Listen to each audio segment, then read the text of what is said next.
Battle Through the Heavens. By Heavenly Silkworm Potato. Kabanata 1376. Mahiwagang Yellow Fortress. Isang buhangin ang hamihip sa walang katapusang pulang kapatagan at mga bangin. Ang pulang-pula na araw ay nakabitin sa malayong kalangitan, at ang isang malabong pulang ilaw ay nagdagdag ng isang patong ng maputlang-pulang sinulid sa ibabaw ng lupa, na malabong may kulay ng dugo na kumakalat sa ibabaw nito. Sizzle. Ilang tao ang naruroon sa pulang kapatagan at bangin. Isang mabangis na hangin lamang ang patuloy na sumipol at humihip. Sa isang tiyak na sandali, isang matinding spatial ripple ang biglang lumitaw at dahan-daang lumitaw ang 100 talampakan na malaking spatial black hole. Ang mga alon ng pag-alon ay tumaas sa sandaling lumitaw ang spatial na black hole. Kaagad, maraming figure ang humakbang sa hangin bago dahan-daang lumayo. Sa wakas ay bumagsak sila sa lupa. May humigit kumulang 30 tao sa grupong ito, at lahat sila ay mukhang hindi mahalata. Gayunpaman, kung ang isang taong may tunay na matalas na pandama ay lalapit, ang taong iyon ay magugulat na makita ang malabo ngunit nakakatakot na pressure na kumakalat mula sa kanila. Ito ba ang hilagang kanlurang bahagi ng kontinente? Isang matanda na may pulang kinang sa kanyang mukha ang nagpunas ng kanyang mga mata sa paligid sa pagkagulat nang siya ay bumagsak sa lupa. Pagkatapos nito, ibinaling niya ang kanyang ulo sa isang lalaking nakasuot ng itim sa karamihan. Mula sa pamilyar na mukha ng lalaking nakasuot ng itim, ang grupong ito ay malinaw na grupo ni Xiaoyan, na nagmamadali mula sa Falling Star Pavilion patungo sa hilagang kanlurang rehiyon ng kontinente. Bahagyang umiling si Xiaoyan nang marinig niya ang panganay sa magkakapatid na Ho. Ang hilagang kanlurang bahagi ng kontinente ay napakalawak. Ang lugar na alam niya ay limitado sa Jiama Empire at ilang imperyo sa paligid nito. Natural na hindi niya alam kung saan ang lugar na ito. Junior Pavilion Chief, ang lugar na ito ay dapat na nasa hilagang bahagi ng Northwestern Region. Ang wormhole na ginawa ng Pavilion Chief ay walang eksaktong spatial mark, kaya halos may padala lang tayo nito sa hilagang kanluran. Isang matandang may puting damit na may puting buhok sa tabi ni Xiaoyan ay tumingin sa paligid bago tuluyang kumuha ng mapa mula sa kanyang storage ring. Binuksan niya ito, nagsiwalat ng isang mapa na nagtala ng detalyadong hilagang kanlurang kontinente. Sa sandaling ito, kalahati ng lugar sa mapa ay inookupahan ng isang mabangis na ulo ng leon. Ang kalahati ay minarkahan ng karakter na yan. Malamang na ito ang kasalukuyang teritoryo ng Profound Lion Sect at ng Yan Alliance. Batay sa katalinuhan na aming nakuha, ang hilagang bahagi ng hilagang kanlurang rehiyon na ito ay naging teritoryo ng Profound Lion Sect. Sa madaling salita, tayo ay dinala sa teritoryo ng Profound Lion Sect. Gayunpaman, hindi ito mahalaga. Walang gaanong eksperto mula sa Profound Lion Sect sa hilagang bahagi. Ang kanilang pangunahing lakas ay dapat nakasalukuyang tipunin sa mga hangganan ng Yan Alliance. Hanggat tayo ay patungo sa Timog Kanluran sa pamamagitan ng ilang mga pass, dapat nating maabot ang teritoryo ng Yan Alliance. Tumango si Xiaoyan habang nakatingin sa mapa. Ang kanilang grupo ay may kabuuang 30 piling dozens. Sa lineup na ito, maaari silang maglakad ng walang kalaban-laban hanggat hindi nila nakasalubong ang mga piling puwersa ng Profound Lion Sect o Hall of Souls. Kaya naman, hindi magiging mahirap na maabot ang teritoryo ng Yan Alliance. Kung ganoon, kumilos na tayo. Maaari tayong mangalap ng ilang impormasyon tungkol sa kasalukuyang mga balita sa daan. Subukan ang iyong makakaya upang sugpuin ang iyong mga aura. Makinig sa aking mga utos at huwag gumala ng basta-basta. Lumingon si Xiaoyan at tumingin sa malayong Timog Kanluran. Pagkatapos nito, ikanaway niya ang kanyang kamay, at ang kanyang mga daliri sa paa ay idiniin sa lupa. Ang kanyang katawan ay naging isang sinag ng liwanag na nagmamadaling umalis. Maririnig ang rumaragasang tunog ng hangin habang nakasunod ang maraming tao sa likuran niya. Ang grupo ni Xiaoyan ay dumiretso sa Yan Alliance sa Timog Kanluran. Lumilipad sila sa teritoryong kontrolado ng Profound Lion Sect. Kaya naman, natural na nakilala nila ang ilang hukbo at eksperto mula sa Profound Lion Sect na nakaistasyon sa daan. Gayunpaman, ang mga tinatawag na ekspertong ito ay nasa pinakakaraniwang Daozang. hindi sila nagdulot ng kahit katiting na banta sa grupo ni Xiaoyan. Kaya naman, hindi sila nakaharap ng anumang sagabal sa daan, at nagawa rin nilang magtanong tungkol sa mga kasalukuyang kaganapan sa Hilagang Kanlurang Rehiyon mula sa ilan sa mga nahuli na eksperto na kabilang sa Profound Lion Sect. Nadurog ang puso ni Xiaoyan nang malaman niya ang impormasyong ito dahil ang sitwasyon ay lumalala ng mas mabilis kaysa sa kanyang inaasahan. Ang teritoryo na pinaghirapan ng Yan Alliance sa loob ng maraming taon upang makuha ay lumiit ng isang ikatlo. Bukod dito, ang pag-urong na ito ay tumataas sa isang nakakagulat na bilis. Mula dito, masasabi kung ano ang malakas na ginamit ng Hall of Souls para sa misyong ito. Mula sa impormasyong ito, nalaman ni Xiaoyan na karamihan sa mga eksperto sa kasalukuyang Yan Alliance ay natipon sa Mysterious Yellow Fortress sa Mysterious Yellow Sky Stream. Ang lugar na iyon ang pinakamahalagang lokasyon sa Yan Alliance maliban sa kanilang pangunahing kampo sa Jiama Empire. Kung bumagsak ang kuta na ito, ang kanilang mga depensa sa loob ng 1,000 kilometrong radius ay babagsak, na mapipilitang bumalik ang Yan Alliance sa Jiama Empire. Ito ay walang alinlangan na magiging sanhi ng mapait na pag-unlad ng Yan Alliance upang mawala ang alisan ng tubig. Kaya, ang mga eksperto ng Yan Alliance kasama ang ilang iba pang mga eksperto na nakipag-ugnayan sa Yan Alliance upang labanan ang Profound Lion Sect, ay nagtipon lahat sa Mysterious Yellow Fortress. Sa suporta ng Hall of Souls, ang Profound Lion Sect ay nagtataglay ng nakakatakot na lakas na maaaring alisin ang karamihan sa mga paksayon sa Hilagang Kanluran. Pagkatapos ng ilang pamimilit, ang Profound Lion Sect ay nakakuha ng maraming eksperto. Kaya naman, mahirap makahanap ng paksayon sa Hilagang Kanlurang Rehiyon ng kontinente na makakalaban sa kanila. Kahit na ang Yan Alliance ay dahado.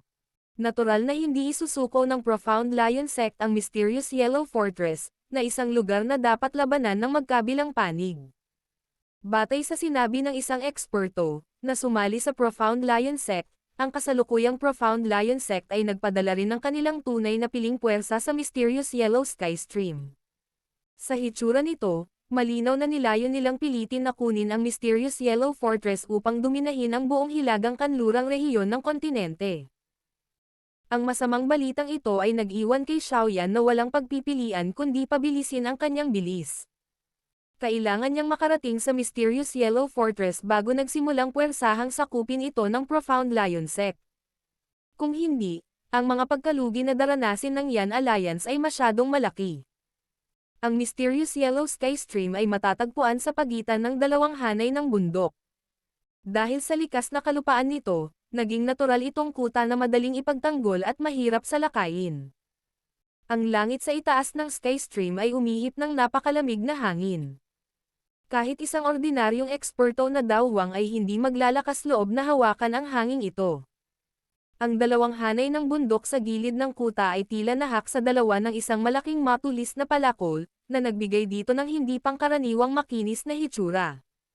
Bukod pa rito, ang mga bundok ay lubhang kahanga-hanga. Kaya naman, kahit ang ilang ekspertong dawwang ay hindi nagawang lumipad sa ibabaw nila. Ang Mysterious Yellow Fortress ay nakatayo sa pinakamahalagang lugar nitong Mysterious Yellow Sky Stream. Maaari lamang dumaan ang isa sa lugar na ito sa loob ng 1,000 kilometrong radius. Maging ang ilan sa mga maliliit na kalapit na bansa ay kailangang dumaan sa lugar na ito upang makitungo sa isa't isa. Dahil suportado ng gayong kakaiba at pinagpalang kapaligiran, ang kahalagahan ng Mysterious Yellow Fortress ay natural na isang bagay na hindi na kailangang sabihin. Ang Yan Alliance ay nagbayad ng malaking halaga upang makuha ito. Sa labas ng Mysterious Yellow Fortress ay isang walang katapusang madamong kapatagan. Kung tatayo ang isa sa kuta, makikita ng isa ang bawat aktibidad sa loob ng madamong kapatagan.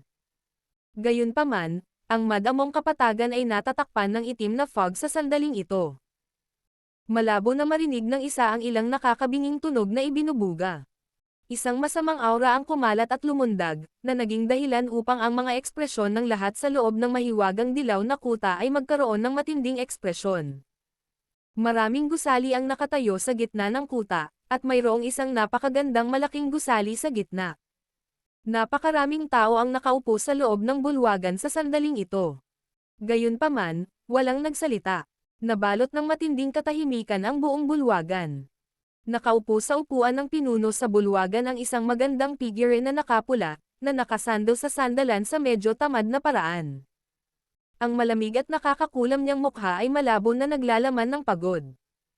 Ang kanyang magagandang mata, na puno ng hindi pangkaraniwang pagpapahusay, ay nagliliwanag ng panggigipit at pagmamataas ng isang taong nasa isang makapangyarihang posisyon. Ang pagmamataas na ito ay hindi namutla kahit na sa agos ng panahon. Sino pa ba sa Yan Alliance maliban sa Reyna Medusa mula noon o sa kasalukuyang Kailin, ang maaaring magtaglay ng gayong mapagmataas na kilos? Ang ilang taon na ito ay hindi naging sanhi ng kanyang pagbabago kahit kaunti. Sa halip, nagmature siya at mas naging siksik ang kanyang nakakaakit na alindog. Lahat, ang hukbo ng Profound Lion Sect ay idinidiin tayo. Ngayon, isa lamang itong mapanlinlang na pag-atake.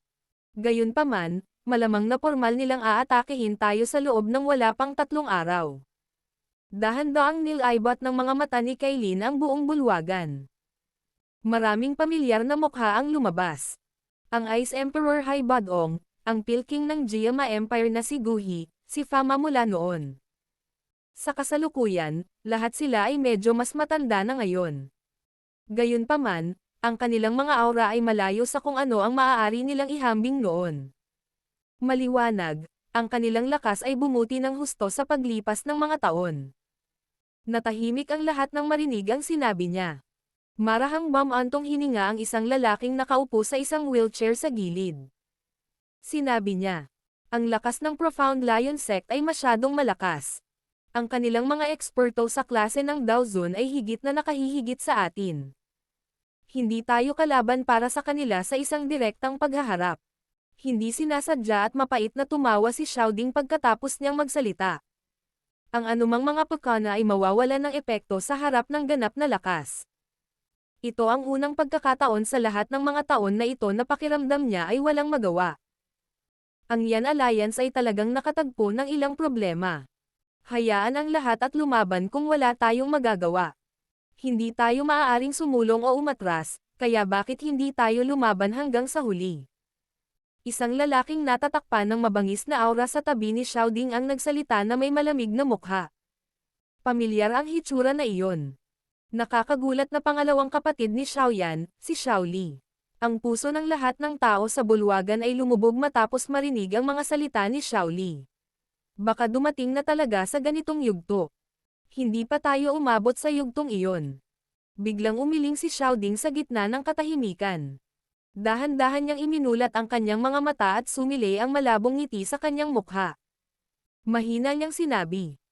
Batay sa sinabi ng grupo ng Little Fairy Doctor, ang ikatlong kapatid na lalaki ay dapat na nagmamadaling bumalik sa Yan Alliance.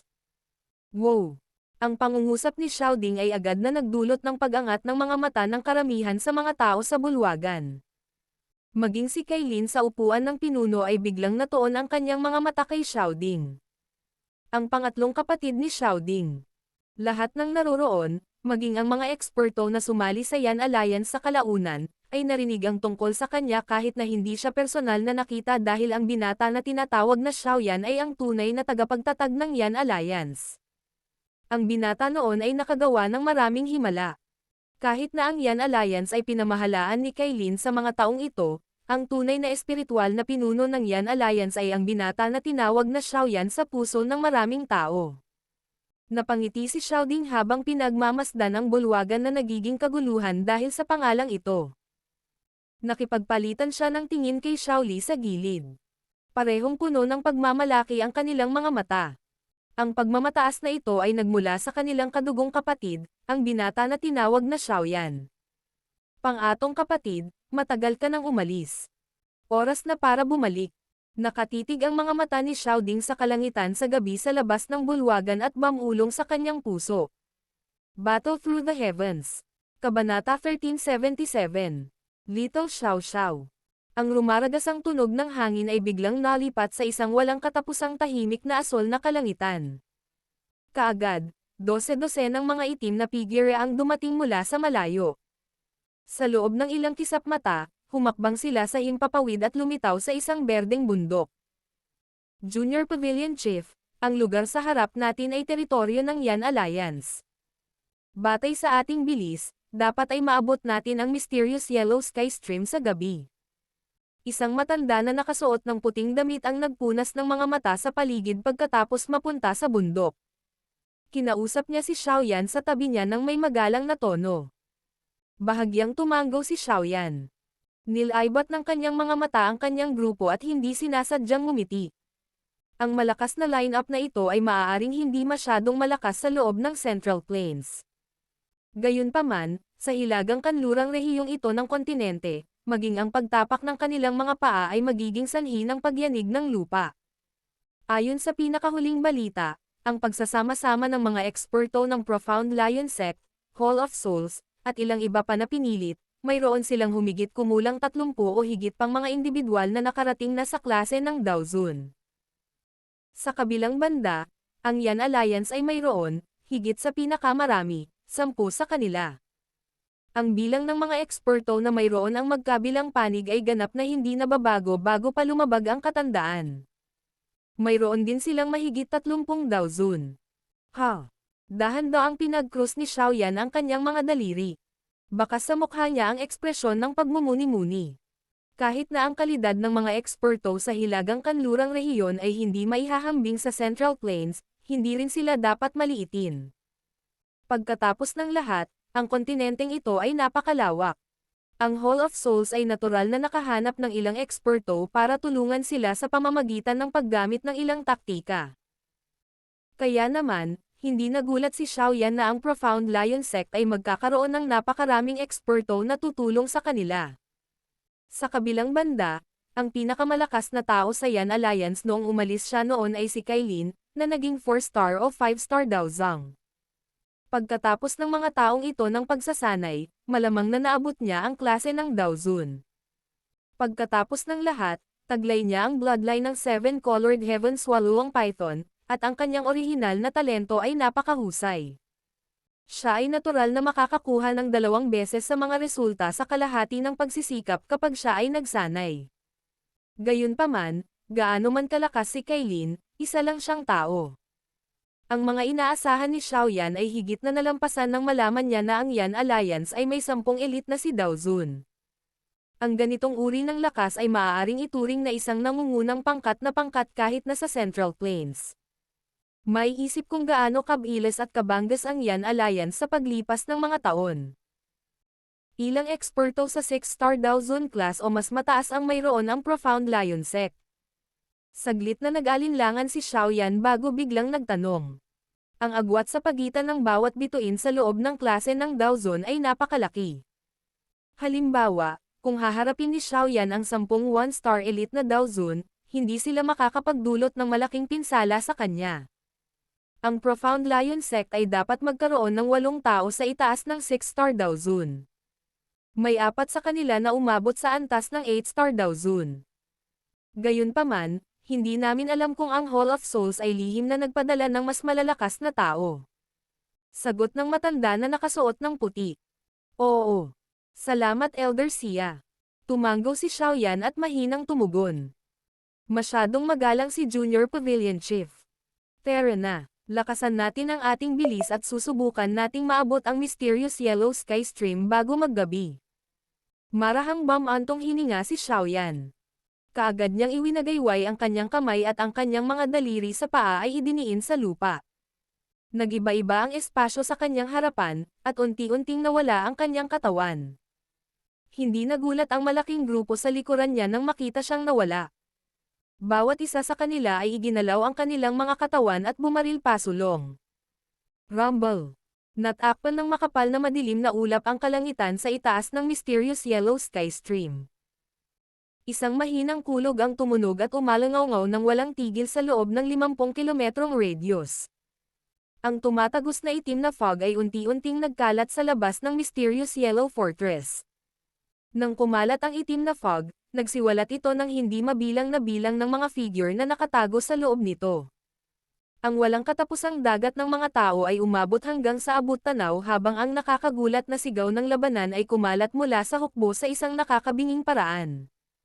Maging ang bulubundukin ay nagsimulang manginig dahil sa mga sigaw ng labanang ito. Ang hindi mabilang na mga mandirigma mula sa Yan Alliance ay nakatayo sa matataas na pader ng kuta at pinagmamasdan ang dagat ng mga tao sa di kalayuan na may mga seryosong ekspresyon. Ang Yan Alliance ay maaaring nakatagpo ng maraming mga kalaban habang ito ay lumawak sa paglipas ng mga taon, ngunit ni minsan ay hindi ito napigilan hanggang sa punto na hindi ito makaganti, hanggang ngayon. Ang bawat isa ay nagpakawala ng mahabang buntong hininga sa kanilang mga puso. Bahagyang naglipat ang kanilang mga mata bago tuluyang huminto sa gitna ng dingding. Isang magandang figure ang nakatayong may pagmamalaki sa lugar na iyon. Nakasuot siya ng makitid at masikip na pulang baluti. Nahirapan ang matigas na baluti na itago ang kaakit-akit na kurba ng kanyang malaahas na baywang.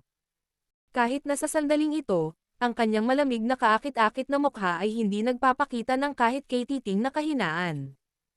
Sa loob ng mga taon na ito, ang babaeng ito, na napakaganda na nagmumukha siyang demonyo, ang nanguna sa Yan Alliance palabas ng Giama Empire upang lumikha ng isa sa pinakamalakas na paksayon sa hilagang kanlurang sulok ng kontinente. Pinahintulutan niya ang Giama Empire, na orihinal na isang medyo maliit at mahina na imperyo, na makakuha ng isang lugar sa hilagang kanlurang globo.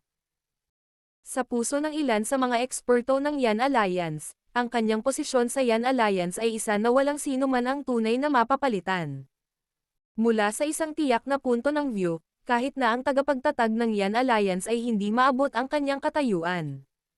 Sa wakas ba ay sisalakay na sila? Ang mahahabang mata ni Kailin ay nakatitig sa itim na fog na nagkalat sa di kalayuan.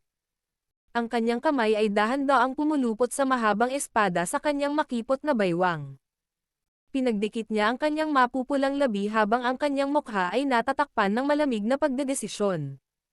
Kailin, dapat mong kunin si Xiao Xiao at umalis kung hindi natin sila harangan. Umupo si Xiao Ding sa isang wheelchair. Ang kanyang mga mata ay nakatingin sa tumatagos na itim na fog mula sa malayo habang siya ay mahinang nagsasalita. Oo, anak ito ng ikatlong kapatid. Walang dapat mangyari sa kanya. Si Xiao Li sa gilid ay nagpakita rin ng matinding ekspresyon sa kanyang mukha habang nagsasalita siya sa malalim na boses. Umiling si Kailin nang marinig niya ang sinabi ng dalawa. Lumingon siya at tumingin sa tabi niya. May isang batang babae na nakasuot ng puting damit doon. Ang batang babae ay tila 4 o 5 taong gulang. Siya ay lumitaw tulad ng magandang inukit na jade at napakakyot. May maliit na 7 kulay na simbolo ng ahas sa kanyang mga kilay. Ang kanyang malalaking maitim na mga mata ay naglalaman ng espiritualidad na nagdulot ng pagnanais na hawakan siya. Maaaring mamsmerize ang isa sa kanya. Tanging kapag ang isa ay nakabawi ay ang isa ay tahimik na masindak. Siya ay nagtataglay na ng isang hindi pangkaraniwang enchantment sa murang edad. Hindi kaya mas nakakamangha pa siya kaysa sa kanyang ina kapag siya ay lumaki. Napatingin si Kailin sa batang babae. Isang mapagmahal na ekspresyon ang lumitaw sa kanyang singkit na nagyayelong mga mata.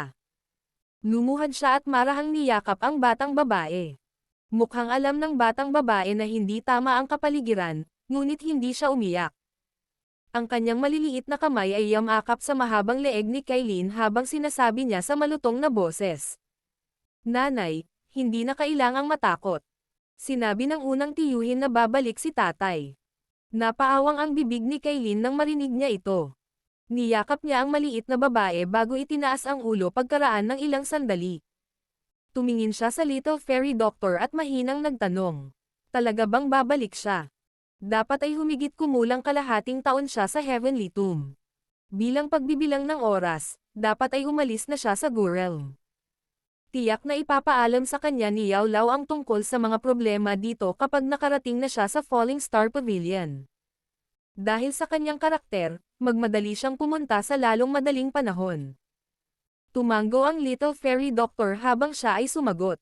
Dahan-dahang kinusot ni Kailin ang kanyang mga mata ngunit hindi nagsalita. Marahang tinapik ng kamay niya ang maliit na ulo ng dalaga sa yakap niya. Pagkatapos nito, tinitigan niya ng bahagya ang Fairy Doctor at sinabing, kapag bumagsak ang kuta, dapat mong sunggaban si Xiao Xiao at umalis.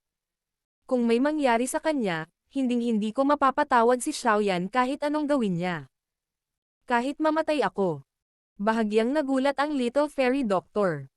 Hinanap niya ang mahigpit na nakadikit na bibig ni Kailin bago tahimik na tumango. Malinaw na alam niya ang karakter ni Kailin. Siya ay palaging mayabang at tiyak na gagawin ang kanyang inaangkin.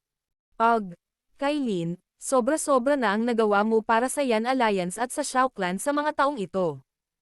Kung matagumpay nating malalampasan ito, tiyak na kukunin ko si Xiao Yan na formal na pakasalan ka sa aming Shao Clan.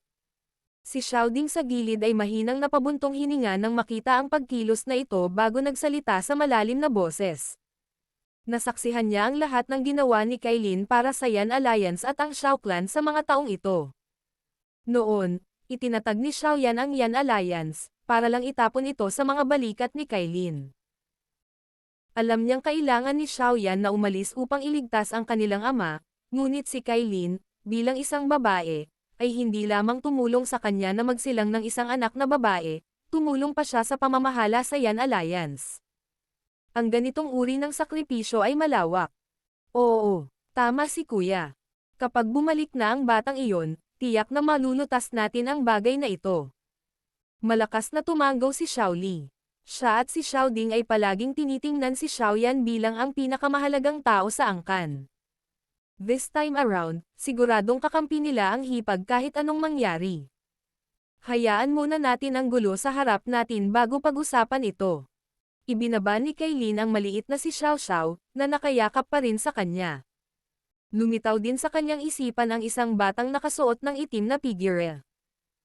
Dahan-dahan niyang kinagat ang ibabang pulang labi habang dumampi ang masalimuot na emosyon sa kanyang magandang mga mata. Magiging maayos ang mga bagay-bagay kung ang reyna ng Tribong Snake People ay hindi mag-asawa, ngunit kung talagang ibibigay niya ang kanyang puso sa isang tao, siya ay lubos na magiging tapat sa taong iyon. Kung ang kanyang minamahal ay namatay, ang kanyang puso ay mamamatay kasama niya. Ito ang tradisyon ng lahi ng Queen Medusa ng tribo ng ahas. Kaya naman, naunawaan ni Kailin na hinding-hindi niya makakalimutan ang taong iyon sa buong buhay niya. Sa kabila ng ilang taon ng magkahiwalay, hindi kumupas ang figurang iyon. Sa halip, ang figurang iyon ay mas naukit sa kanyang alaala. Rumble. Isang nakakabinging drum ang biglang lumitaw sa malayong itim na fog nang tumayo si Kailin. Kaagad, maraming mga figure ang sumugod sa itim na fog at nanatiling nakabitin sa kalangitan. Isang malakas na aura ang kumalat at tumakip sa kuta. Isang matipunong mukhang nasa katanghaliang gulang na lalaki ang nakatayo sa langit. May dala siyang malaking gintong talam. Bakas sa kanyang mga mata ang kakaibang pananabik habang nakatitig sa kaakit-akit na figure sa dingding ng kuta. Umalangaw-ngaw sa langit ang isang malakas na halakhak na may halong mapagmataas na tono. Hahaha. Medusa, pinag-isipan mo na ba ang mga bagay-bagay? Susuko ka ba sa aking Profound Lion Sect o ang aking Profound Lion Sect ay papatayin ang lahat sa iyong Yan Alliance? Battle Through the Heavens. Kabanata 1378. Nagsimula ang malaking labanan. Isang malamig na ekspresyon ang bumungad sa mahahabang singkit na mga mata ni Kailin nang marinig niya ang malakas na tawa na umalangaw-ngaw sa kalangitan. Dahan-dahan siyang humakbang pasulong at sinulyapan ang maraming figure sa malayong kalangitan. Ang mahinahon niyang boses ay hindi nang inig kahit kaunti dahil sa kasalukuyang sitwasyon. Dahil pinamamahalaan niya ang Yan Alliance sa loob ng maraming taon, siya, na dati ng reyna ng Tribong Snake People, ay hindi makakaramdam ng kahit katiting na takot sa ganoong sitwasyon. Ang Yan Alliance ay mayroon lamang mga mandirigma na namamatay sa labanan at walang mga desyerto na sumuko. Ang may gintong buhok na nasa katanghaliang gulang na lalaki ay buong pagmamalaki na nakatayo sa langit. Ang kanyang malaking gininto ang talam ay sumasalamin sa isang siksik na kinang. Hindi siya nairita nang marinig ang sinabi ni Kailin. Sa halip, tumawa siya ng malakas. Lalong tumindi ang init sa loob ng kanyang mga mata. Ang isang babaeng may malakas na karakter ay mas bagay sa kanyang panlasa. Sino sa hilagang kanlurang rehiyon ang hindi nakakaalam sa malamig at magandang Kailin ng Yan Alliance? Kung nagawa niyang mahuli siya sa labanang ito at panatilihin siya bilang kanyang eksklusibong domain, anumang iba pang labanan ay magiging wala. May mga babae sa mundong ito na ang bawat pagkunot ng noo at ngiti ay maaaring pumukaw ng digmaan.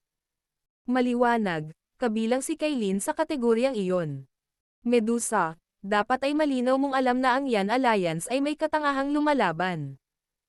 Sa iyong lakas, imposibleng ikumpara sa amin.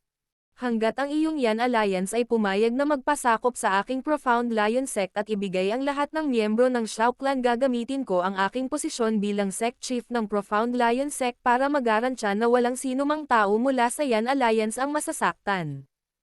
Bahagyang tumawa ang lalaking may gintong buhok. I activate ang formation. Sinulyapan lang ni Kailin ang lalaki habang tumatawa. Pagkatapos nito, isang mahinang icy cold cry ang lumabas sa kanyang bibig. Naiintindihan. Agad na lumitaw ang mga kinakabahang tugon mula sa paligid kasunod ng mahinang sigaw ni Kailin. Nanginginig ang kalangitan sa labas ng kuta, at dahan-daang tinakpan ng napakalaking harang ng enerhiya ang buong kuta. Sa wakas, tumayo ito sa pagitan ng dalawang hukbo. Mga mamamana, maghanda. Muli ay malamig na utos ni Kailin. Ang langit-ngit na tunog ng mga busog na hinahatak ay agad na umalangaw-ngaw. Maraming 70 hanggang 80 talampakang malalaking balista ang mabilis na ikinakarga ng iilang tao. 20 talampakan ang haba na matutulis na mga palaso ay nagbuga ng malamig na kinang habang sila ay nakahanda.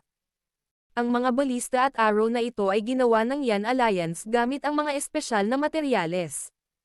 Kapag ginamit sila ng dalawang mandirigmang dowling, ang kanilang lakas ay maaaring tumagos sa isang pabaya na dawwang at mahigpit na ipapako ang dawwang na iyon sa lupa. Kusang napakunot ang noo ng lalaking may gininto ang buhok nang makita niyang ang boses nito ang naakit sa mga bagay na ito sa halip na isang tugon. Shi Tian, itigil mo na ang pagbigkas ng ganyang kalokohan. Kung gusto mo ang babaeng iyon, huhulihin namin siya at ibibigay namin sa iyo kapag bumagsak na ang kuta. Kung ang mga miyembro ng Shao Clan ay makatakas dahil sa iyo, hindi mo kakayanin ang responsibilidad. Isang malamig at masasamang boses ang biglang tumunog mula sa likuran habang nakakunot ang noo ng lalaking gininto ang buhok. Nagbago ang ekspresyon ng nasa katanghaliang gulang na lalaking iyon na tinatawag na Shi Tian nang marinig niya ang boses na ito. Ibinaling niya ang kanyang ulo at sinulyapan ang isang nakaitim na matanda na nakatayo sa ere. Maraming espiritual na katawan ang nakapaligid sa matandang ito.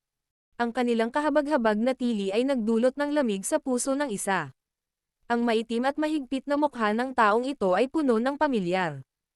Sa mas malapit na pagmamasid, ito ang Ninth Chanzen, na minsan nang namuno sa mga eksperto mula sa Hall of Souls upang salakayin ang Falling Star Pavilion. Ang Ninth Chanzen ay labis na nag-aalala. Ang kasalukuyang Yan Alliance ay parang patay na. Ang kaunting lakas na iyon ay hindi man lang dapat banggitin sa ating mga mata. Paano posible na hayaan ang mga miyembro ng Shao Clan na makatakas? Tumawa si Shi Tian. Dapat mong maunawaan ang kahihinatnan kung may nangyaring sakuna. Sumulyap sa kanya si Ninth Chanzen at medyo naiinip. Ang taong ito mula sa barbaric na lupain ay nagtataglay lamang ng lakas ng 6-star Dao Zun, ngunit siya ay walang katulad na mayabang. Siya ay ignorante na ang maliit na lakas na ito ay isang ordinaryong buhay lamang. Tahimik na tumawa si Shi Tian. Tila batid din niya ang pagkainip ng ika-9 na Chanzen. Wala na siyang ganang magbitaw ng mga hindi kinakailangang salita. Inangat niya ang kanyang ulo at tiningnan ang malakas na depensa ng kuta. Ilang saglit pa, bigla niyang itinaas ang kanyang kamay kasabay ng isang malakas na sigaw. Medusa, ang iyong huling pagkakataon ay tinanggihan mo. Makinig ang lahat. Atake. Sugod. Ang parang karagatan na hukbo sa labas ng kuta ay biglang nagpakawala ng nakakapang-inig na sigaw ng labanan matapos nilang marinig ang malakas na dagandong ni Shi Tian. Mabilis na nanginig ang buong lupain. Ang tila walang katapusang hukbo ay sumusugod patungo sa kuta na parang tubig baha na may matinding pagnanais na pumatay. Ang ekspresyon ng lahat ng tao sa kuta ay medyo libingan habang nararamdaman nila ang nakamamatay na aura na biglang kumalat sa kalangitan. Humigpit ang mga kamay nila sa kanilang mga sandata. Swoosh swoosh swoosh. Ang mga alon ng ingay ng rumaragasang hangin ay agad na sumabog mula sa kuta nang lumubog ang malabahan na hukbo. Ang malalaking palaso mula kanina ay bumaril na parang kumpol ng madilim na ulap. Dumating sila sa hukbo ng Profound Lion Sect at ang kahabag-habag na sigaw ay biglang tumunog. Napanood ni Kailin ang hindi mabilang na bilang ng mga sundalo na napako sa lupa mula sa dingding. Walang nikatiting na pagbabago sa kanyang magagandang mata. Dahan-dahan niyang inangat ang ulo niya at tumingin sa langit. Mayroong 100 tao na nakatayo sa hangin sa lugar na iyon. Sa likod ng 100 tao na ito ay siksikan ang mga dawang na nagpapakpak ng kanilang mga pakpak ng Daochi at mga dawhuang. Ang unit na ito ang pinaka nakakatakot. Atake. Basagin ang energy barrier. Pinanood ni Shetian ang hukbo sa ibaba, na huminto 1,000 talampakan mula sa kuta.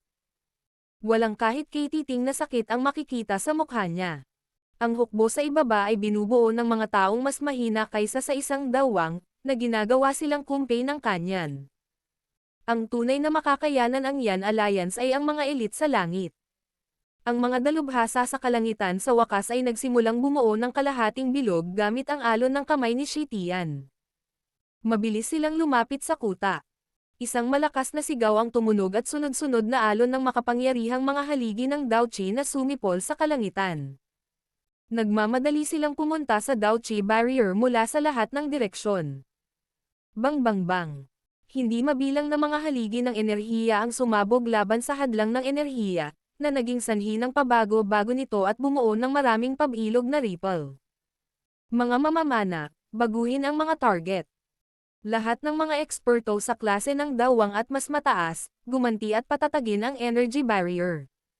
Naglabas si Kailin ng maraming utos sa maayos na paraan habang umaatake ang Profound Lion Sect. Siya ay naging hindi pangkaraniwang pamilyar sa mga ganitong uri ng labanan sa paglipas ng mga taon. Swoosh swoosh. Katatapos lang ng mga salita ni Kailin nang biglang lumipat ang napakalaking palaso. Ang makapal na nakaimpake na mga ulap ng arrow ay kumalat sa kalangitan. Sinabayan sila ng sumisipol na tunog ng rumaragas ang hangin habang walang awa silang bumaril patungo sa mga eksperto mula sa Profound Lion Sect sa kalangitan. Kahit na ang mga ekspertong ito ay lubos na sanay, ang mga katawan ng marami sa kanila ay pilit na pinapasok ng pag-ataking ito. Maraming katawan ang bumagsak sa lupa na parang saranggola na may putol na tali. Gayunpaman, ang madugong labanan na ito ay naging sanhi ng pagkabaliw ng mga eksperto mula sa magkabilang panig mula sa pakikipaglaban. Maraming makapangyarihang figure ng Daochi ang lumingon sa langit at walang awan na nagsalitan sa paghampas sa isa't isa. Bang bang! Ang mga siksik na pag-atake ay patuloy na bumubuhos sa energy barrier. Ang mga ripples sa barrier ay naging mas matindi. Dahil sa mga depensa ng energy barrier, ang bilis ng pagbagsak ng mga eksperto ng Profound Lion Sect ay malinaw na lumampas sa Yan Alliance. Dapat sila ay pagod na pagod. Pinagmasdan ni Shetian ang patuloy na umaalon na energy barrier mula sa kalangitan. Napangiti siya habang dahan-daang nagpapakita ng kakaibang hand signal ang kamay niya. Ang dahilan kung bakit maaaring dominahin ng Profound Lion Sect ang halos kalahati ng hilagang kanlurang kontinente ay hindi dahil sa mga dawang at dawang na ito. Sa halip ito ay dahil sa kanilang mga piling Daozang at Daozun. Matapos ipakita ni Shetian ang hand signal na ito, dahan-daang napunit ang itim na fog sa likod niya. Halos 100 figure ang dahan-dahang lumakad pasulong. Mayroong 30 individual na may nakakatakot na malakas na aura. Ang hitsura ng mga taong ito ay naging sanhi ng bahagyang panginginig ng buong lugar na ito. Sa wakas ay ipinakita ni Kailin at ng iba pa sa dingding ang pagbabago ng ekspresyon nang lumitaw ang mga taong ito. Ang mga taong ito ang magpapasya kung sino ang mananalo sa labanang ito. Rumble. Ang daang figure ay dahan-daang lumakad sa hangin. Ang malalaking arrow na lumilipad ay automatikong sasabog kapag sila ay 1,000 talampakan mula sa kanila. Sa wakas ay huminto ang daang figure noong nasa 1,000 talampakan pa sila mula sa kuta. Isang malamig na sigaw ang kanilang pinakawalan sa pagkakaisa. Maaaring makita ng isang tao ang sunod-sunod na alon ng Mar-Angel na Daochi na umaalon mula sa kanilang mga katawan bago nagtipon sa kalangitan. Ang Daochi sa kalangitan ay bumuo ng 10,000 talampakan ang lapad na energy beast. Nagkaroon ng hugis ang napakalaking halimaw. 200 talampakang puting agos ng usok ang inilabas mula sa mga butas ng ilong nito. Pagkatapos nito, Lumakad ito sa walang laman na hangin at walang awa na bumangga sa energy barrier ng kuta sa harap ng hindi mabilang na mga pares ng gulat na mga mata. Bagamat may mga mabangis na pag-atake na nagmumula sa kuta at bumasag sa napakalaking halimaw, hindi nila nagawang harangan ang halimaw. Ang napakalaking halimaw ay humakbang sa kalangitan. Tiniis nito ang isang walang katulad na nakakabaliw na pag-atake habang malakas itong kumatok sa energy barrier sa harap ng maraming maputlang mukha. Ang mga maputlang mukha na ito ay pag-aari ng mga miyembro ng Yan Alliance. Bang! Tila tumahimik ang buong lugar dahil sa banggaan. Ang isang pabilog na alon ng enerhiya ay nagsimulang mabilis na kumalat mula sa punto ng banggaan. Sa wakas, may nakarinig ng putok. Ang energy barrier sa kalangitan ay naglabas ng malakas na pagsabog sa harap ng maraming nagulat na mga tingin at biglang sumabog. Dahan-daang kinuyam ni Kailin ang kanyang kamay nang masira ang energy barrier. Isang malamig na boses ang umalangaw-ngaw sa tabi ng tainga ng lahat ng nasa dingding. Lahat, ang hilagang kanlurang rehiyon ay maaaring malaki, ngunit wala na tayong anumang daanan ng pag-urong dahil sa likod natin naroon ang ating imperyo at ang lupain nito. Kung ang iyong puso ay may apoy pa rin, kunin ang iyong mga sandata at lumaban hanggang sa wakas. Roar! Labanan hanggang dulo. Ang malamig na boses na iyon ay agad na naging sanhi ng pamumula ng mga mata ng lahat ng mga mandirigma mula sa Yan Alliance. Isang nanginginig na pananabik ang kumalat mula sa kaibuturan ng kanyang puso. Nagbago ito sa isang galit na dagandong na umalangaw-ngaw sa kalangitan. Battle Through the Heavens. Kabanata 1379. Kaawa-awa. Sugod. Isang mabangis na ngiti ang nabuo sa mukha ni Shi Tian habang pinagmamasdan niya ang energy barrier na nabasag mula sa langit. Ibinaba niya ang kamay at malamig na sumigaw. Matapos tumunog ang sigaw ni Shi Tian, ang maraming dawang at dawwang, na nakaharang sa labas, ay sumugod ng may mabangis na dagandong. Sumakay sila sa mga pader na parang bagyo. Sugod. Biglang hinawakan ni Kailin ang mahabang espada sa kanyang baywang habang pinagmamasdan niya ang mga figure ng tao na umaakyat na may matinding pagnanasang pumatay. Isang malawak at makapangyarihang Daochi ang lumabas sa kanyang katawan. Inihagis niya ang kanyang espada at ang 1,000 talampakang laking sword glow ay nahak ang 12 ng mga dawwang sa dalawa. Kasabay nito, isang malamig na sigaw ang lumabas sa kanyang bibig. Bang! Maraming figure sa dingding ang tumaas nang tumunog ang malamig na sigaw ni Kailin. Marahas silang nabangga sa hukbo ng malalakas na individual mula sa Profound Lion Sect, at umalangaw-ngaw sa kalangitan ang mga tunog ng labanan. Little Fairy Doctor, ipaubaya ko sa iyo si Xiao Xiao. Bantayan siyang mabuti. Lumingon ang magagandang mata ni Kailin sa Little Fairy Doctor sa kanyang tabi. Marahan siyang nagbigay ng utos matapos tanggapin ang sitwasyon ng labanan, na naging lubhang matindi ng magbanggaan ang mga puwersa. Ang Little Fairy Doctor ay mahinang bumuntong hininga at tumango. Nanay. Bagamat bata pa ang maliit na si Xiao Xiao, tila naramdaman niya ang pagkakaiba ng kapaligiran habang nagmamadaling niyakap niya ang mahabang binti ni Kailin. Itinaas niya ang kanyang maliit na mukha at ginamit ang kanyang maitim na luha ang mga mata upang tingnan ang kanyang ina. Maging masunurin, huwag matakot. Pupunta si nanay at hahanapin ka sa ilang sandali. Marahang tinapik ni Kailin ang ulo ng maliit na si Xiao Xiao. Isang nakakaakit ng ngiti ang sumilay sa kanyang kaakit-akit na mukha. Pagkatapos nito, ibinigay niya si Xiao Xiao sa Little Fairy Doctor. Isang pag-aatubili na makipaghiwalay kay Xiao Xiao ang bumungad sa kanyang magandang mga mata. Gayunpaman, siya ay nagdikit ng kanyang mga ngipin, tumalikod, at sumugod sa hangin. Isang maringal na Daochi ang lumundag at ginawang mga pool ng dugo ang ilang pinakamabilis na ekspertong si Dawang sa harap. Shi Tian, maglakas loob ka bang humakbang at makipaglaban sa reyna na ito? Si Kailin ay nakatayo sa walang laman na hangin. Ang kanyang malamig na mga mata ay nakatutok kay Shi Tian sa di kalayuan habang siya ay malamig na sumisigaw. Ha ha ha! Paano ko tatanggihan ang imbitasyon ng isang dilag? Tumawa ng malakas si Shi Tian nang marinig ang alok na ito. Ang gintong talam sa kanyang kamay ay sumayaw at bumuo ng mga kumpol ng mga sparks. Ang kanyang mga paa ay humakbang sa walang laman na hangin habang siya ay lumitaw sa harap ni Kailin sa loob ng ilang iglap. Parehong nag-aapoy ang kanyang mga mata habang pinag-aaralan ang pambihirang mazeland at makapal na figures sa kanyang harapan. Ang figurang ito ay halos hindi maitago ng masikip na pulang baluti. Biglang umangat ang pagnanasa mula sa kanyang ibabang tiyan. Ang ganitong kaakit-akit na nilalang ay bihira.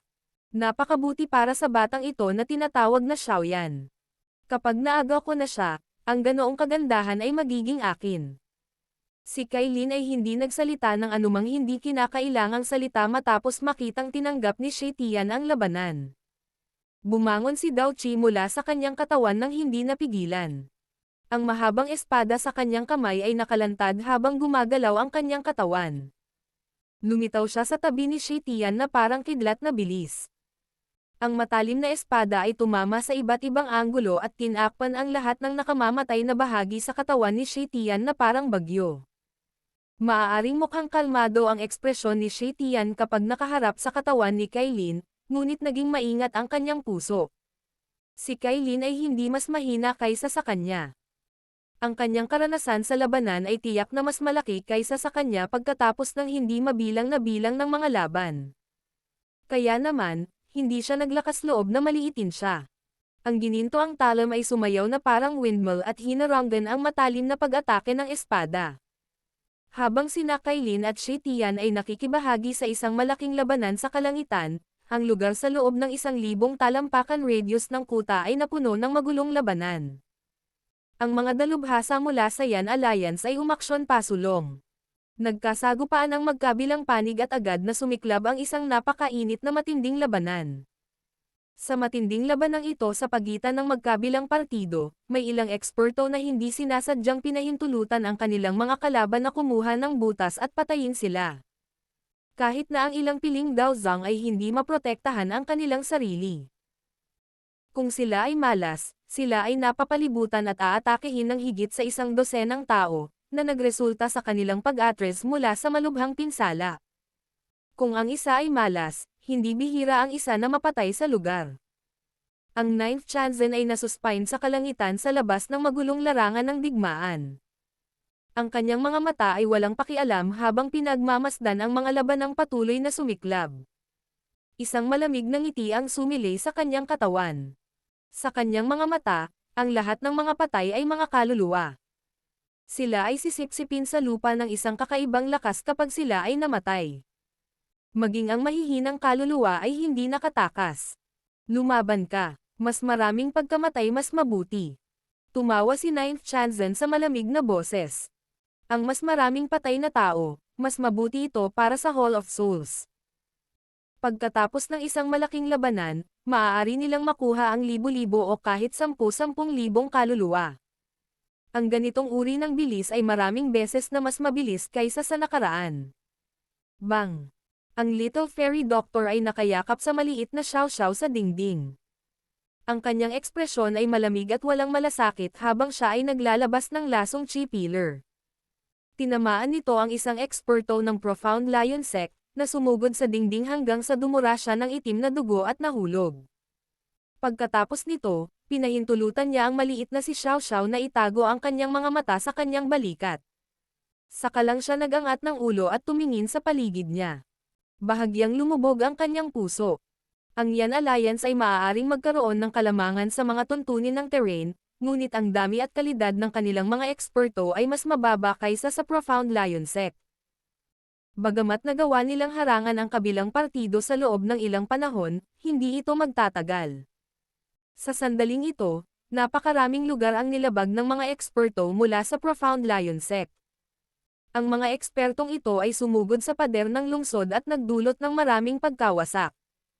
Kung ang ilang mga eksperto sa Yan Alliance ay hindi magtangkang harangan ang kaaway, malamang na ang pagkawasak na ito ay magiging maraming beses na mas malaki. Old Sister Little Fairy Doctor, dapat mong dalhin ang maliit na Xiao-Xiao at umalis. Hindi makakatagal ang lugar na ito. Isang mahinang sigaw ang biglang tumunog mula sa tabi ng Little Fairy Doctor. Lumingon ang Little Fairy Doctor at nalaman na nagsalita na si Qinglin. Sa sandaling ito, ipinatawag na ni Qinglin ang lahat ng mga eksperto na maaari niyang kontrolin. Sa mahiwagang lakas na taglay niya, Ang bahaging ito ng pader ay mas malakas kaysa sa ibang mga lugar. Hihihi. Naisipan mong umalis. Paanong napakadali? Katatapos lang ng sigaw ni Qinglin nang biglang sumugod ang dalawang parang multo. Nanatili silang nakabitin sa ere bago nagpakawalan ng isang maitim na tawa. Elite na daw Zun. Bahagyang nagkunot ang noo ng Little Fairy Doctor nang makita ang iilang figure na ito. Sinimulan na ng Profound Lion Sect na gamitin ang mga ekspertong ito. 2 daw Zun sa ibaba ng 3 bituin ang naglakas loob na kumilos ng mapangahas dito. Malamig na tumawa si Qinglin. Gumalaw ang kanyang katawan, at umabant siya. Sabay-sabay na bumaril ang mga kontroladong eksperto. Sinugod nila at pinalibutan ang iilang daw Zun na iyon. Little Fairy Doctor, umalis ka na. Si Tian Wo Zunzi ay lumitaw din sa tabi ng Little Fairy Doctor nang kumilos si Qinglin para harangan ang mga piling daw Zun na iyon. Nagsalita siya sa malalim na boses habang ang kanyang mga mata ay matamang nakatingin sa malayo. Ang malaking grupo ng Dao Zun mula sa Profound Lion Sect ay nagsimula ng sumali sa labanan. Sa lakas ng mga taong ito, ang anumang ordinaryong depensa ay karaniwang walang silbi. Hindi na hinintay ni Tian Wo Zunzi ang Little Fairy Doctor matapos tumunog ang kanyang boses. Kasabay ng pagwagayway ng kanyang kamay, may 2 figurang sumugod pababa mula sa dingding. Lumitaw sila sa tabi niya. Ito ang lahat ng mga piling Dao Zun sa loob ng Yan Alliance. Kahit na ang kanilang bilang ay malayo sa pagiging maihahambing sa Profound Lion Sect, kailangan pa rin nilang lumaban. Sugod. Sumigaw si Tian Wo Zunzi ng may malalim na boses. Ang kanyang mga paa ay nakadikit sa lupa habang ang kanyang katawan ay nangunguna sa pag-charge pasulong. Isang pares ng mga piling tao na si Dao Zun ang sumunod sa kanyang likuran. Hihihi. Ang batang babae na ito ay nagtataglay ng napakalakas na espiritual na lakas. Ito ang unang pagkakataon na ang matandang ito ay nakakita ng sinumang nagtataglay ng gayong espiritual na lakas sa ganoong edad.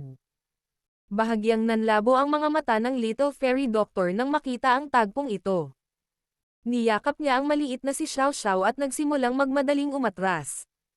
Gayunpaman, naka-atras lang siya ng 1,000 talampakan nang biglang bumagsak ang isang makapal na itim na fog.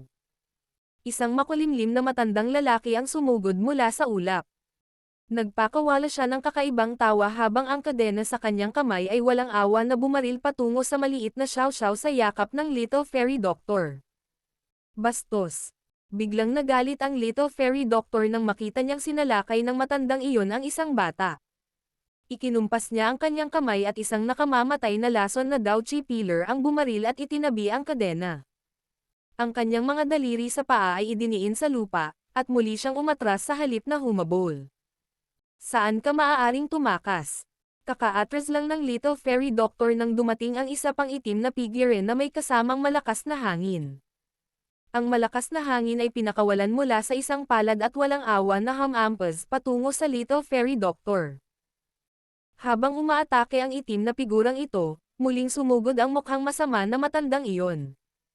Ang dalawang iyon ay nagpakawalan ng mga pag-atake sa kanilang buong lakas sa magkabilang panig ng Little Fairy Doctor, na nakapalibot sa kanya sa proseso. Bang! Xiao Li, hulihin mo siya.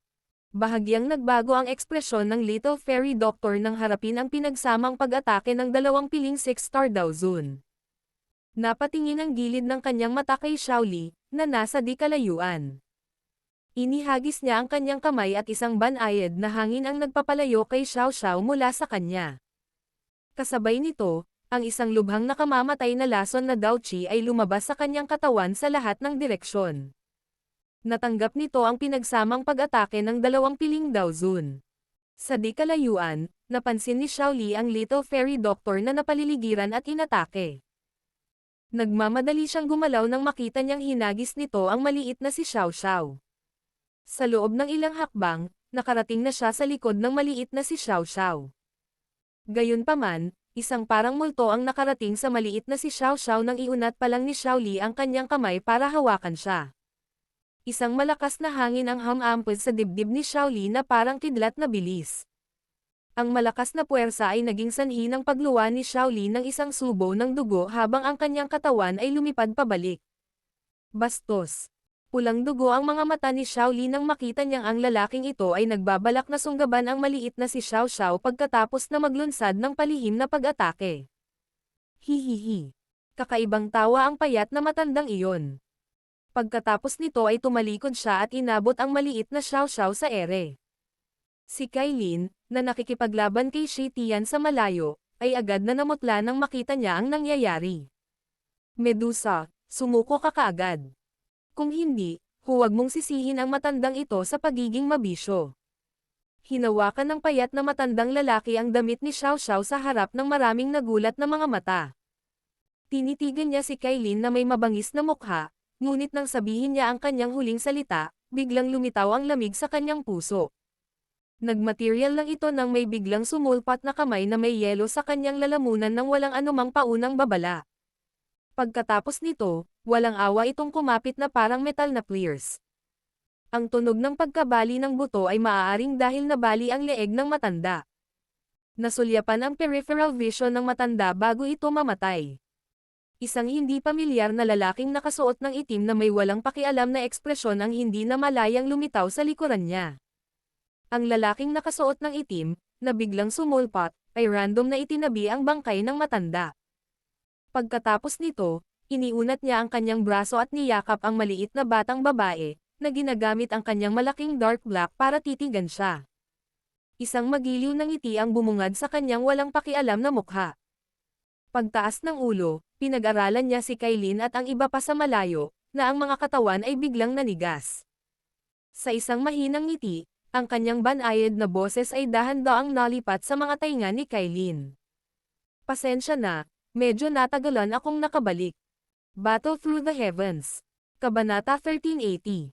Pagpatay sa isang hampas ng palad. Xiaoyan. Pangatlong kapatid. Alliance Chief. Mabilis na natigilan ang maraming tao nang makitang biglang sumulpat sa dingding ang binatilyong nakasuot ng itim. Pagkaraan ng ilang sandali, biglang sumibol ang isang ligaw na saya. Maraming iba't ibang anyo ng mga address ang biglang umugang sa kuta. Bagamat ang binata ay tila nag-mature pagkatapos ng ilang taon, ang kanyang sobrang pamilyar na mukha ay nakilala pa rin ng maraming tao sa isang iglap. Ngumisi lang si Xiaoyan nang marinig niya ang mga masasayang bulalas na ito. Magsasalita pa lang sana siya nang bahagyang tumaas ang kilay niya. Isang figure ang lumitaw sa likuran niya na parang multo. Isang matalim na hangin ng palad ang walang awa na hamampes sa likod ni Xiaoyan. Mag-ingat ka. Ang biglaang pag-atake ay nagdulot ng pagkagulat sa maraming tao, na naging sanhi ng pagmamadali ng marami sa kanila. Bang! Isang muffled na tunog ang biglang lumitaw nang lumitaw ang sigaw. Ang mga mukha ng lahat ay natigilan nang makita nila ang eksperto mula sa Profound Lion Sect, na nasa klase ng Daozun, na lumipad pabalik ng walang anumang dahilan. Tumalsik ang dugo sa bibig ng taong iyon. Puno ng gulat ang mga mata niya. Hindi niya makita kung kailan umatake si Xiaoyan. Hindi man lang lumingon si Xiaoyan dahil nasugatan niya ang isang elite na si Daozun sa pagsusuka ng dugo at pag-withdraw. Inangat niya ang kanyang ulo at lumingalinga sa paligid, binibigyang pansin kung saan nalulula ang Yan Alliance. Marahan niyang iwinagayway ang kanyang kamay. Simulan ang opens iba. Bang! Isang umuusad na enerhiyang nanginginig sa lupa ang biglang sumabog mula sa himpapawid sa di kalayuan matapos iwagayway ni Xiaoyan ang kanyang kamay. Sunod-sunod na umusbong na tunog ang tunog ng hangin, at lahat ng naruroon ay nakakita ng 12-12 ng mga figure na humahakbang sa himpapawid sa kalangitan. Lumitaw ang mga ito tulad ng mga bumabagsak na bituin habang lumilitaw ang mga ito sa itaas ng dingding sa loob ng ilang kidlat. Elite na Daozun. Ang malalakas na individual mula sa Yan Alliance at sa Profound Lion Sect ay biglang nakalanghap ng malamig na hangin nang lumitaw ang 12-12 ng mga figure na ito sa itaas ng pader dahil natuklasan nila na ang malaking grupong ito ay binubuo lamang ng mga elite na Daozun. Nakakatakot na line-up. Si Xiaoding, Hai Badong, at ang iba pa ay nakatitig sa mga figure ng tao na nakabitin sa kalangitan na may nakatuwang mga ekspresyon. Mayroong hindi bababa sa 30 tao ang naruroon. Sa madaling salita, mayroong hindi bababa sa 30 Daozun. Ang gayong nakakatakot na line-up ay maaaring mangibabaw sa alinmang paksayon sa hilagang kanlurang rehiyon. Ang taong ito. Ilang taon na ang lumipas mula noong huli tayong magkita. Kung anong antas na ang narating niya. Maraming mga mata ang tumingin sa nakaitim na binata na nakayakap sa maliit na si Xiao Xiao. May ilang pagkabigla na bumalot sa kanilang mga puso. Pagkatapos nito, tahimik na napuno ng kagalakan ang kanilang mga puso dahil sa pagtakas sa isang kalamidad. Malinaw pa rin nilang alam na ang Profound Lion Sect ay napakalakas, ngunit ang kanilang mga puso ay hindi maipaliwanag na mas ligtas nang tumingin sila kay Xiaoyan. Hahaha. Lahat, aatake tayo. Hayaan mo kaming tikman kung gaano kalakas ang mga Daozun ng hilagang kanlurang bahagi ng kontinente. Tumawa ang panganay na kapatid na Hu sa langit. Tumakbo siya sa walang laman na hangin at sumugod sa mga eksperto mula sa Profound Lion Sect. Nagtawanan din ang mga natitirang eksperto sa likod niya at nag-shoot forward. Niyanig ng napakapangit na dawkis ang kuta. Ngumiti lang si Xiaoyan sa pagbabago ng sitwasyon. Inalis niya ang mga mata niya at tinignan ang babaeng nasa braso niya. Matagal na siyang nakatitig sa kanya gamit ang malalaking itim na mga mata. Mahina niyang tanong. Ano ang pangalan mo? Xiao Xiao. Tinitigan ng batang babae si Xiaoyan. Kahit na hindi siya pamilyar sa hitsura nito, ang isang espesyal na pakiramdam ng pagiging kamag-anak, na nagmula sa kanyang kadugo, ay naging dahilan upang hindi siya mag-ingat kay Xiaoyan. Ang kanyang sagot ay diretso ngunit mahiyain. Isang kakaibang pakiramdam ang bumalot sa puso ni Xiaoyan nang makita niya ang cute na maliit na si Xiao Xiao. Ngumiti siya at pinisil ang maliit na ilong nito bago nagtanong. Kilala mo ba kung sino ako? Seryosong tinitigan ni Little Xiao Xiao si Xiaoyan. Pagkaraan ng ilang sandali, sa wakas ay gumamit siya ng napakalambot na bulong para sumagot. Ikaw ba si tatay? Ang malambot na salita ay ipinadala sa tainga ni Xiaoyan, na naging sanhi ng matinding panginginig ng kanyang puso. Parang tubig baha ang damaloy sa kanyang katawan. Isang napakatalino at mainit na ngiti ang unti-unting sumilay sa kanyang mukha. Magandang babae. Anak, sa wakas handa ka nang bumalik. Isang masayang malakas na sigaw ang biglang umalangaw habang si Xiaoyan ay nakayakap sa maliit na si Xiao Xiao. Ibinaling niya ang kanyang ulo at nakita niya ang isang lalaki na mabilis na iginulong ang kanyang wheelchair. May kung anong excitement ang bumalot sa kanyang puso habang tumatawa. Kuya, pangalawang kapatid, kumusta kayong dalawa? Ikaw. Ang orihinal na madilim at malamig na mukha ni Xiaoli ay kasalukuyang puno ng saya. Sumunod siya at marahas na hinayla si Xiaoyan sa isang mahigpit na yakap. Pilit na tinapik ng kanyang kamay ang balikat ni Xiaoyan. Ayos ka lang ba? Tumingin si Xiaoli kay Xiaoyan sa harap niya. Kahit na ang isang kasing lamig niya ay hindi sinasadyang nasasabik sa sandaling ito. Nagsimula siyang tumawa. Oo. Tumango si Xiaoyan. Ang bawat isa ay nakaranas ng ilang pagbabago sa loob ng ilang taon. Gayunpaman, ang tanging bagay na nahirapang baguhin ay ang relasyong ito sa pagitan ng magkapatid. Mabutit nakabalik ka na, hindi pa huli ang lahat. Pinag-aralan ni Xiaoding si Xiaoyan, na saglit na natahimik. Nakangiti si Xiaoding habang nagkomento sa sitwasyon. Hahaha. Alliance Chief, ginampanan mo talaga ang iyong tungkulin bilang isang hands-off na pinuno.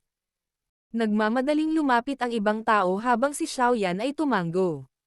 Ang pamilyar na pagtawa ay naging sanhi ng pagkagulat ni Xiaoyan. Inangat niya ang kanyang ulo at nakita ang maraming pamilyar na mukha. Ice Emperor Hai Badong, Fama, at ang Pilking ng Jiama Empire, Gu He. Xiao Xiao. Isang pulang figure ang sumugod habang si Xiaoyan ay itinaas ang kanyang mga kamay sa mga lumang pamilyar na figure. Hinayla niya si Xiao Xiao sa kanyang yakap. Pagkatapos nito, ang kanyang magagandang mata ay patuloy na nagwawalis sa katawan ni Xiao Xiao na natatakot sa kahit na katiting na sakuna na mangyari sa kanya. Pinag-aralan ni Xiaoyan itong nakakabighaning babaeng nasa harapan niya. Nagpakita pa rin siya ng maislan at matangkad sa kabila ng suot na masikip na pulang baluti. Isang kahinahunan din ang lumitaw sa kanyang mga mata habang siya ay mahinang tumawag. Kailin. Nanigas ang magandang figure ni Kailin nang marinig niya ang boses ni Xiaoyan. Sa wakas ay inangat niya ang kanyang ulo. Medyo komplikado ang maganda niyang mga mata habang nakatitig sa binata na nakaitim na damit sa kanyang harapan. Agad niyang hinimas ang ulo ng maliit na si Xiao Xiao habang sinasabi niya. Akala ko hindi ka nababalik. Ang boses ni Kailin ay naglalaman ng kaunting galit habang nagtatago rin ito ng ilang mga hinaing. Sa mga taong ito, siya, bilang isang babae, ay kailangang hindi lamang palakihin ang batang ito, kailangan din niyang bumuo ng Yan Alliance. Nag-alala siya sa lahat ng mga bagay na ito, at ang mga pasanin na ito ay iniwan lahat sa kanya ng lalaking ito. Pangatlong kapatid, nahirapan si Hipag sa mga taon na ito. Hindi mo siya dapat pababayaan. Kung hindi, ako at ang kuya mo, ang unang makakalaban mo. Tinapik ni Xiaoli ang balikat ni Xiaoyan. Nagsalita siya sa mahinang tono nang makita si Kailin. Tama. Mayroon kaming Kailin na dapat pasalamatan sa lahat ng mga taon na ito. Tumanggaw si Haibadong at ang iba pa sa gilid bilang pagsang-ayon. Tahimik si Xiaoyan. Hinanap niya ang mahigpit na nakakunot na mga labi ni Kailin at isang paghingi ng tawad ang biglang umusbong sa kanyang puso. Lumapit siya ng 2 hakbang, iniunat ang kanyang kamay, at marahang niyakap ang malambot at maislan na parang ahas na baywang. Hindi niya pinansin ang pagpupumiglas nito at hinayla siya sa isang yakap bago siya mahinang nagsabi. Pasensya na. Naging mahirap sa iyo. Kahit na ang isang kasing lakas ni Kailin ay naramdamang namumula ang kanyang ilong nang marinig niya ang malambot na boses sa tabi ng kanyang tainga. Kahit gaano pa siya kalakas kumilos sa mata ng publiko, babae pa rin siya. Bukod dito, siya ay isang babae na tumira.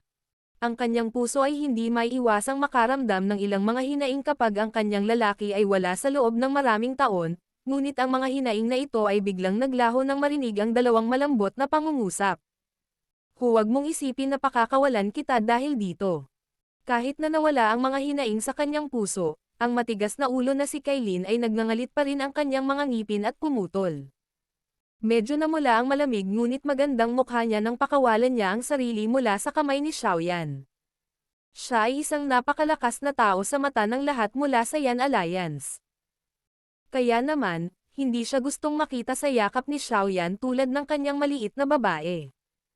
Ipaubaya mo sa akin ang lahat. Ngumiti si Xiaoyan bago marahang kinurot ang maliit na mukha ni Xiao Xiao. Sinabi niya, magandang anak, dapat mong sundin ang iyong ina. Oo, ama, gawin mo ang iyong makakaya. Tumanggaw si Little Xiao Xiao at nagsalita sa mahinang paraan. Mag-ingat ka, maraming piling daw zone sa kabilang panig. Sabi ni Kailin na may halong pag-aalala. Ngumiti si Xiaoyan at humakbang sa ere. Dahan-dahan siyang lumayo sa dingding habang ang mga mata ay nakasulyap sa malaking lalaking gininto ang buhok. Ang lalaking iyon ay malungkot na nakatingin sa kanya sa di kalayuan. Ikaw si Xiaoyan. Ang Alliance Chief ng Yan Alliance. Matiim na tinitigan ni Shi Tian si Xiaoyan.